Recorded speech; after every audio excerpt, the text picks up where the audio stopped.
The inventor of the drum brake was truly a genius.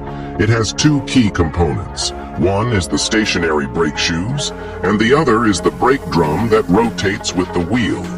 During normal driving, there's a tiny gap between them, allowing the drum to spin freely. When you press the brake, the two shoes expand outward, creating friction and bringing the drum to a stop. But how do the brake shoes push outward?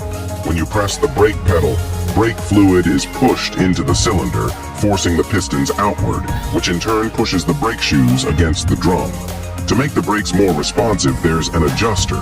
The longer the adjustment lever, the smaller the gap between the shoes and the drum, so the brakes react faster. Finally, there's the parking brake.